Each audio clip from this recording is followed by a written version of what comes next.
शांति। आज की मुरली 15 सितंबर 2021 की साकार मुरली। बाबा बोले, मीठे बच्चे, अभी तुम अमर लोक की यात्रा पर हो।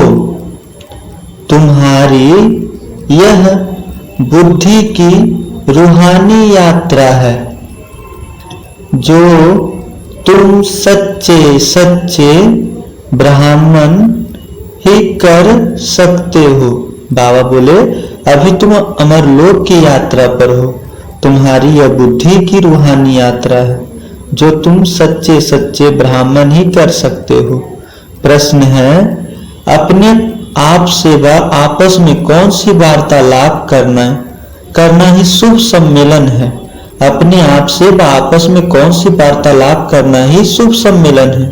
उत्तर है, अपने आप से बातें करो कि हम आत्मा अब इस पुरानी छीछी शरीर को छोड़ वापस घर जाएंगे। यह तन कोई काम का नहीं है, अब तो बाबा के साथ जाएंगे।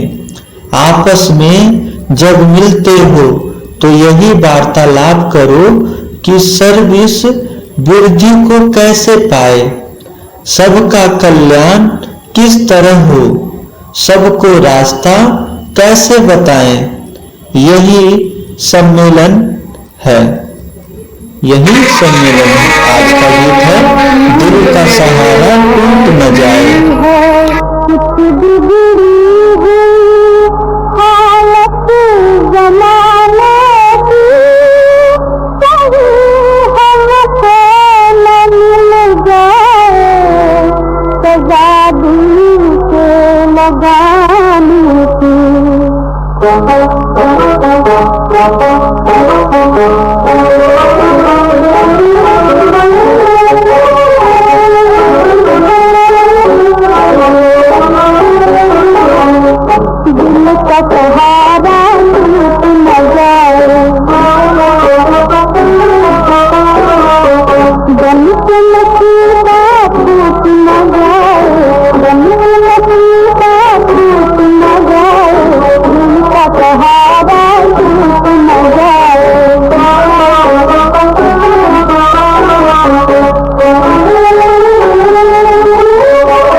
ओम शांति। मीठे मीठे रूहानी बच्चे, सभी सेंटर्स के ब्रह्मा मुख वंशावली, सर्वोत्तम ब्राह्मण कुलभूषण अपने कुल को जानते हैं। जो जिस कुल के होते हैं वह अपने कुल को जानते हैं, चाहे कम कुल वाले हों व अच्छे कुल वाले हों। हर एक अपने कुल को जानते हैं और समझते हैं कि इसका कुल अच्छा है। कुल चाहे व जाति कहो, कुल कहो व जाति कहो, दुनिया में तुम बच्चों के सिवाय और कोई नहीं जानते कि ब्राह्मण का ही सर्वोत्तम कुल है। पहला नंबर कुल कहेंगे तुम ब्राह्मणों का। ब्राह्मण कुल अर्थात ईश्वरीय कुल। पहले है निराकारी कुल, फिर आते हैं साकारी सृष्टि में। सूक्ष्म वतन में तो कुल होता है, कुल होता नहीं। ऊंचे से ऊंचा साकार में है तुम ब्राह्मणों का। तुम ब्राह्मण आपस में भाई बहन हो। बहन और भाई होने के कारण विकार में जा नहीं सकते। तुम अनुभव से कह सकते हो कि यह पवित्र रहने की बड़ी अच्छी युक्ति है। हर एक कहते हैं हम ब्रह्मा कुमार कुमारी हैं। शिव वंशी तो सब हैं। फिर जब साकार में आते हैं तो प्रजापिता ब्रह्मा का नाम होने के कारण भाई बहन हो जाते हैं। प्रजापिता ब्रह्मा है तो जरूर, रचता है, एडॉप्ट करते हैं। तुम कुख वंशावली नहीं हो, मुख वंशावली हो। तो मनुष्य कुख वंशावली और मुख वंशावली का अर्थ भी नहीं जानते। मुख वंशावली अर्थात एडॉप्टेड बच्चे, कुख वंशावली अर्थात जन्म लेने वाले। तुम्हारा यह जन्म अलौकिक है। बाप को लौकिक, अलौकिक, पारलौकिक कहा जाता है। प्रजापिता ब्रह्मा को अलौकिक बाप कहा जाता है। लौकिक बाप तो सभी को है, वह तो कॉमन है। पारलौकिक बाप भी सभी का है। भक्ति मार्ग में तो है भगवान, है परमपिता, है परमपिता सभी कहते रहते, परंतु इस बाबा प्रजापिता ब्रह्मा को कभी कोई पुकारते नहीं है। यह बाबा भी होता है ब्राह्मण बच्चों का। उन दोनों को तो सब जानते हैं, बाकी ब्रह्मा में मूंझ पड़ते हैं, क्योंकि ब्रह्मा तो है ही सूक्ष्म वतन में, यहाँ तो दिखाते नहीं। चित्रों में भी ब्रह्मा को दाढ़ी मूछ वाला दिखाते हैं, क्योंकि प्रजापिता ब्रह्मा यहाँ सृष्टि में है। सूक्ष्म वतन में तो प्रजा रच नहीं सकते। यह भी किसी की बुद्धि में नहीं आता है। यह सब बातें बाप समझाते हैं। यह रूहानी यात्रा भी गाई हुई है। रूहानी यात्रा वह जहां से फिर लौट नहीं आना है। दूसरी यात्राएं तो सब जन्म जन्मांतर करते रहते हैं और जाकर लौट आते हैं। वह है जिस्मानी यात्रा, यह तुम्हारी है रूहानी यात्रा। इस रूहानी यात्रा करने से तुम मृत्यु लोक में नहीं लौटते हो। बाप तुमको अमर लोक की यात्रा सिखलाते हैं। वह कश्मीर तरफ अमरनाथ की यात्रा पर जाते हैं। वह कोई अमर लोक नहीं है।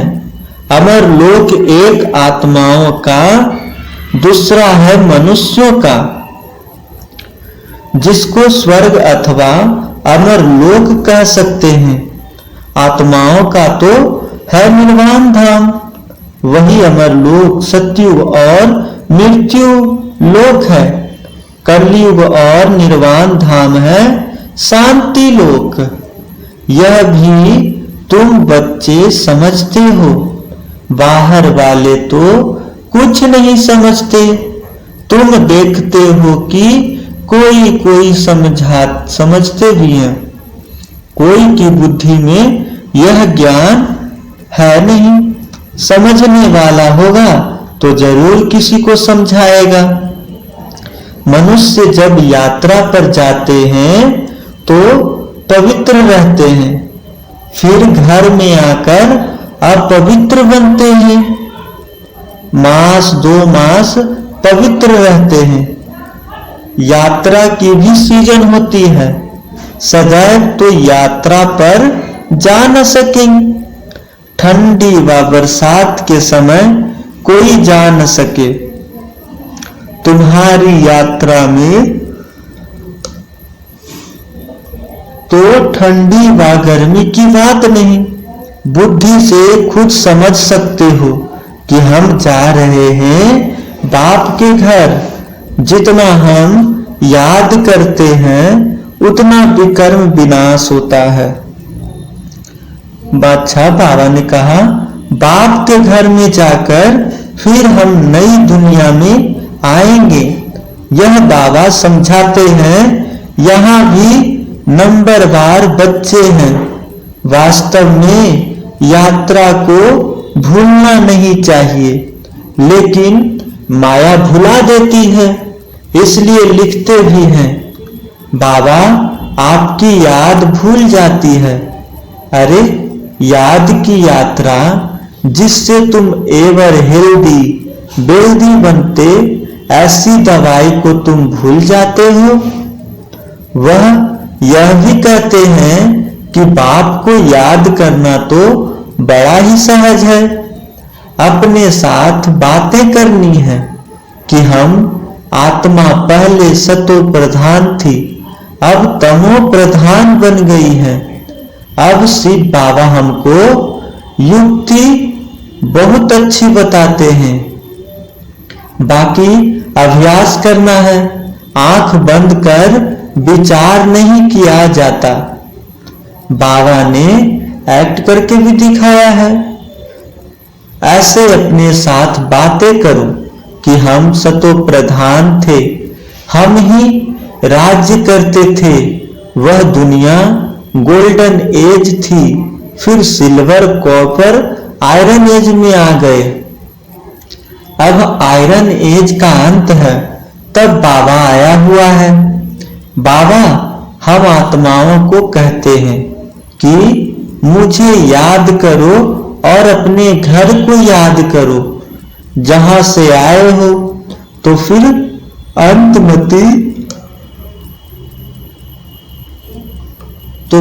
अंतमति सुगति हो जाएगी। तुमको वहां ही जाना है। यह युक्ति बाप बतलाते हैं।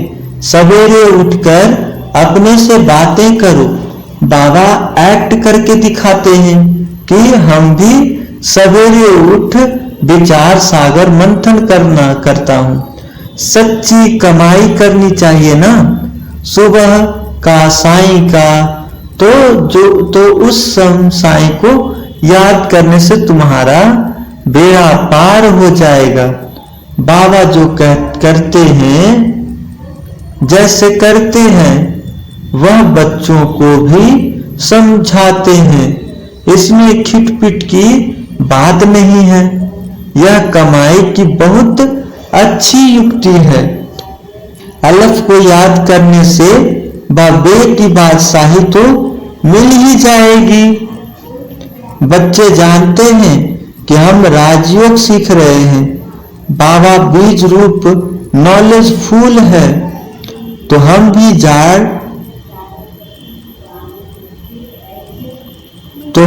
झाड़ को पूरा समझ गए हैं। यह भी मोटे रूप में नॉलेज आदि में यह झाड़ कैसे वृद्धि को पाता है, फिर कैसे उनकी आयु पूरी होती है।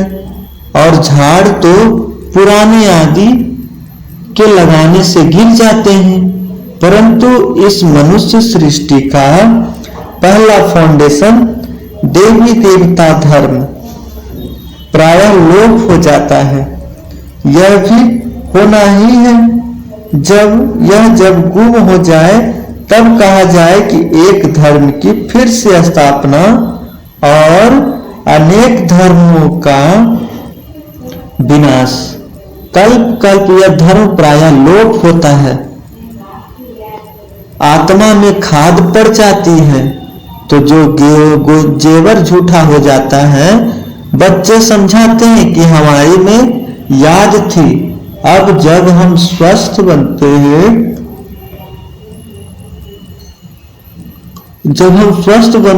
तो औरों को रास्ता बताते हैं। दुनिया तो तमो प्रधान है, पहले सतो प्रधान है भी था।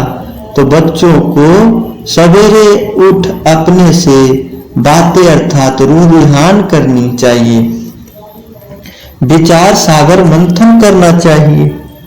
फिर किसी को समझाना होता है कि यह 84 जन्मों का चक्र है। 84 जन्म कैसे लेते हैं, कौन लेते हैं? जरूर जो पहले आएंगे वही लेंगे। बाप भी भारत में आते हैं, आकर 84 जन्मों का चक्र सुनाते हैं। वही आप लोग आते हैं, यह भी नहीं कि जानते हैं। बाप आकर अपना परिचय खुद देते हैं, कहते हैं कि तुमको राजयोग सिखलाता हूं, मन मना भव, मुझे याद करो तो विकर्म विनाश होंगे। ऐसी समझानी कोई दे न सके। भल गीता आदि सुनते हैं तो वहां भी लोग जाते रहते हैं, परंतु भगवान कभी आया होगा, ज्ञान तो सुनाया होगा, फिर जब आए तब सुनाएंगे ना। दो लोग तो गीता पुस्तक उठाकर बैठ सुन लेते हैं, समझते हैं कुछ नहीं, पढ़ लेते हैं, कुछ समझते नहीं है, परंतु भगवान कभी आया होगा, ज्ञान सुनाया होगा, फिर जब आए तब सुनाएंगे ना। वो लोग तो गीता पुस्तक उठाकर बैठ सुनाते हैं। यहाँ तो भगवान है ज्ञान का सागर, इनको कुछ हाथ में ले पढ़ना नहीं है, यह सिखाता नहीं है। कल्प पहले आकर तुम बच्चों को संगम पर सिखाया था, बाप ही आकर राजयोग सिखलाते हैं। यह है याद की यात्रा।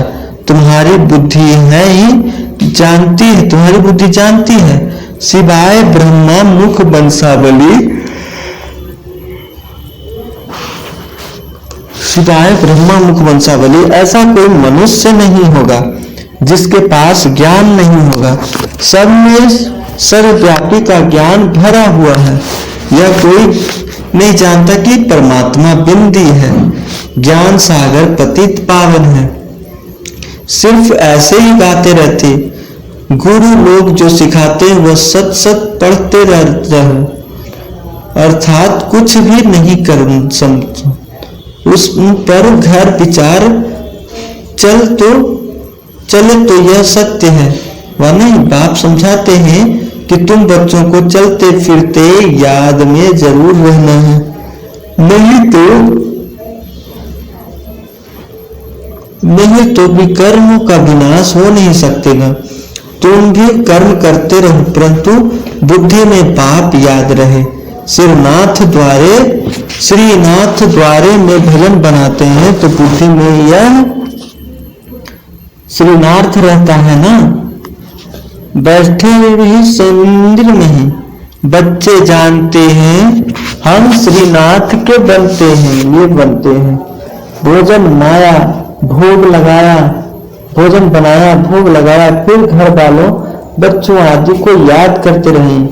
वहां भोजन बनाने की मुख्य बिंदी नहीं हो करेंगे।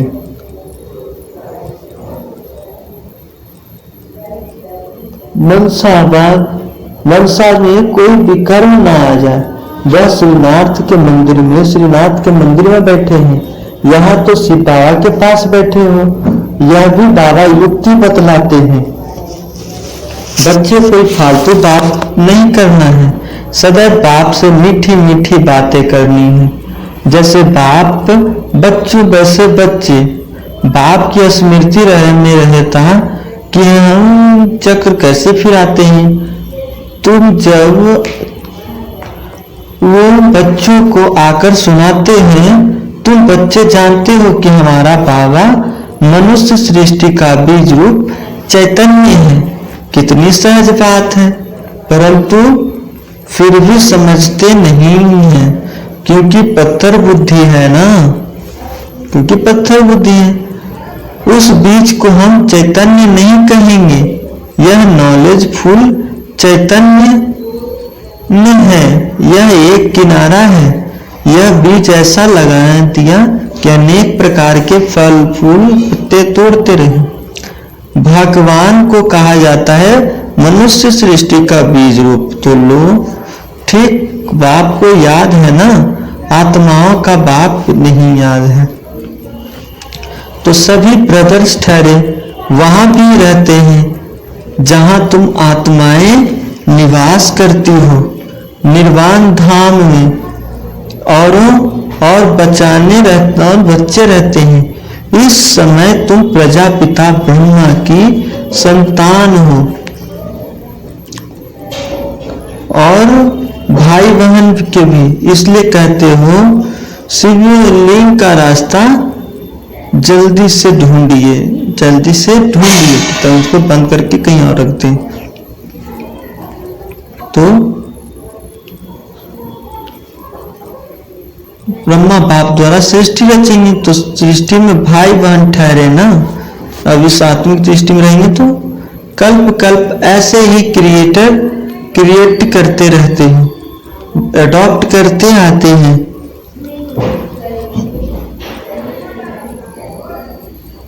मनुष्यों को प्रजापिता ब्रह्मा नहीं कहा जाता, भल बाबा कह सकते हैं, परंतु वह है हद का। इसलिए प्रजापिता ब्रह्मा कहेंगे क्योंकि बहुत प्रजा है, अर्थात ढेर बच्चे हैं, उन सब का नेतृत्व करना है। तो बेहद का बाप बेहद के बच्चों को बैठ समझाते हैं, यह दुनिया बिगड़ी हुई है, छीछी है, अब तुमको याद करना है। अब तुमको बाबा की दुनिया में ले जाना है। तुम्हारी से अब बुद्धि की है जो भूल जाते हैं, आकर हम याद तो करते हैं, बाप को ही भूल जाते हैं रहे और सतगुरु भी याद रहे। अब वापस जाना है, पुराना शरीर छोड़ देंगे क्योंकि यह तन अब काम का नहीं है। आत्मा अब पवित्र होती जाती है तो शरीर भी पवित्र होगा। इसको कहा जाता है जनरल डब्बा। इसको कहा जाता है जनरल डब्बा, शुभ सम्मेलन जिसमें अच्छी अच्छी बातें होती हैं। सर्विस कैसे वृद्धि को पाए, कल्याण कैसे करे, उन्हों का तो छी सम्मेलन है, गपोड़े मारते रहते हैं। यहाँ गपोड़े आदि की बात नहीं, सच्चा सम्मेलन इसे कहा जाता है।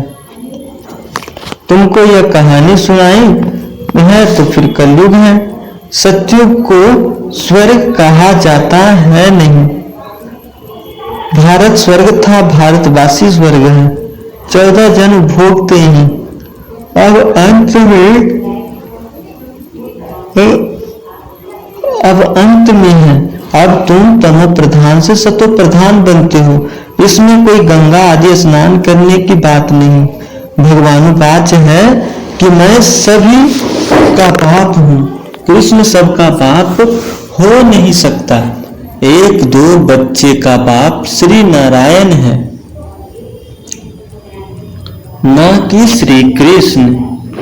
श्री कृष्ण को तो कुमार है, इस प्रजापिता ब्रह्मा को तो बहुत बच्चे हैं। कहाँ कृष्ण भगवानुवाच, कहाँ शिव भगवानुवाच। भूल कितनी बड़ी कर दी है। कहाँ भी प्रदर्शनी करो तो मुख्य बात यह है कि गीता का भगवान यह है वह है। पहले यह समस्या समझानी चाहिए कि भगवान शिव को कहा जाता है, यह बुद्धि में बिठाना है, इस पर प्रोब होना चाहिए। गीता के भगवान चित्र भी बड़ा परमानेंट होने चाहिए। नीचे में लिख देना चाहिए कि जज करो कि आकर समझो, जज करो और आकर समझो, फिर लिख कर सही लेनी है। अच्छा, मीठे मीठे सिकिलत है बच्चों प्रति माता पिता बाप दादा का याद प्यार और गुड मॉर्निंग। रूहानी बाप की रूहानी बच्चों को नमस्ते। तो हम रूहानी बच्चों की रूहानी बाप दादा को याद प्यार गुड मॉर्निंग और नमस्ते नमस्ते नमस्ते। धारणा के लिए मुख्य सार है, पहली, आपस में शुभ सम्मेलन कर सर्विस की वृद्धि के प्लान बनाने हैं। आपस में शुभ सम्मेलन कर सर्विस की वृद्धि के प्लान बनाने वाले हैं। अपने को सर्व कल्याण की युक्ति रची है। कभी भी व्यर्थ फालतू बातें नहीं करनी है, कभी भी आलतू फालतू बातें नहीं करनी है। दूसरी है, सवेरे सवेरे उठकर अपने आप से बातें करनी है, अपने आप से बातें करनी है, विचार सागर मंथन करना है।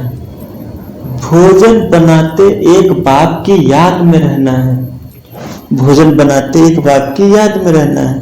मनसा भी बाहर न भटके यह ध्यान रखना है, मन बुद्धि बाहर न भटके ये भी ध्यान रखना। अच्छा वरदान है, विनाश के समय पेपर में पास होने वाले आकारी लाइट रूपधारी भव। विनाश के समय पेपर में पास होने वाले आकारी लाइट स्वरूपधारी भव। विस्तार है, विनाश के समय पेपर में पास होने वाला सर्व परिस्थितियों का सामना करने के लिए आकारी लाइट रूपधारी बनो। जब चलते फिरते लाइट हाउस हो जाएंगे तो आपका यह रूप शरीर दिखाई नहीं देगा। जैसे पाट बजाने समय चोला धारण करते हो, कार्य समाप्त हुआ, चोला उतरा, 1 सेकंड में धारण करो और 1 सेकंड में न्यारे हो जाओ। जब यह अभ्यास होगा तो देखने वाले अनुसंधान करेंगे कि यह कैसे कर रहे हैं। अच्छा स्लोगन है, उमंग उत्साह के पंख सदा साथ हो तो हर कार्य में सफलता सहज मिलती है। उमंग उत्साह के पंख सदा साथ हो तो हर कार्य में सफलता स्वतः मिलती है। अच्छा, ओम शांति शांति शांति।